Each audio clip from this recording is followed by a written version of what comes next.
आप सभी का स्वागत है मेरे चैनल में। आज सुनिए चिड़ा और चिड़ी की कहानी।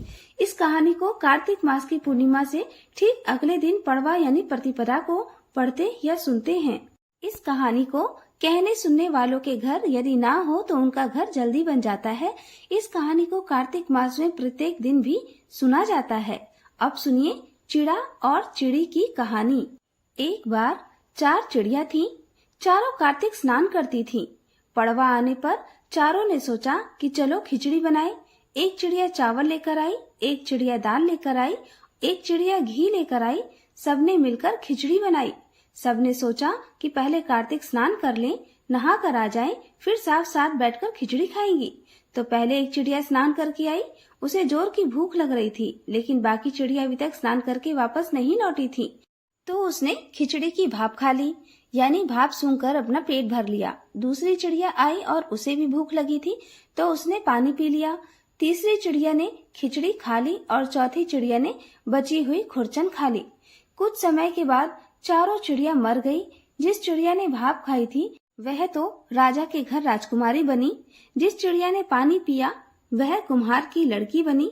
जिस चिड़िया ने खिचड़ी खाई थी वह अगले जन्म में ब्राह्मण की लड़की बनी, और जिस चिड़िया ने खुरचन खाई थी वह हथिनी बनी। अब कुम्हार की लड़की राजा के यहाँ दासी बनी, ब्राह्मण की लड़की राजकुमारी की सहेली बनी। हथिनी भी राजा के यहाँ पर ही थी।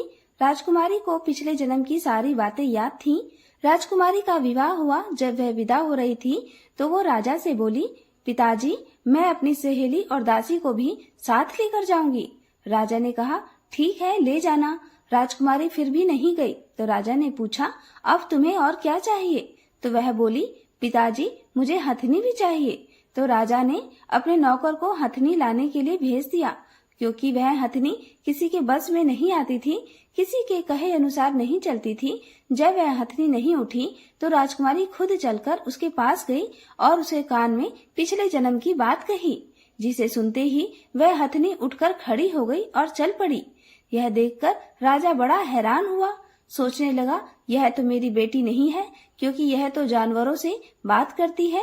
राजा ने सोचा कि शायद मेरी बेटी के रूप में यह कोई और बहरूपिया है। तब राजा ने क्रोध के मारे तलवार निकाली और कहा कि सच सच बता तू कौन है, नहीं तो मैं तेरी जान ले लूंगा।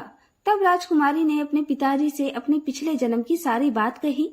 यह सुनकर सभी को बहुत हैरानी हुई। तब वह राजकुमार जिससे राजकुमारी का विवाह हुआ था यह सब देख रहा था। तब वह राजकुमारी से कहने लगा कि अगर कार्तिक स्नान की इतनी महिमा है तब तो हम दोनों भी मिलकर जोड़े से कार्तिक स्नान करेंगे और खूब दान पुण्य करेंगे। यह थी चिड़ा चिड़ी की कहानी। सभी प्रेम से बोलिए, कार्तिक के ठकुराई दामोदर की जय, कार्तिक मास की जय।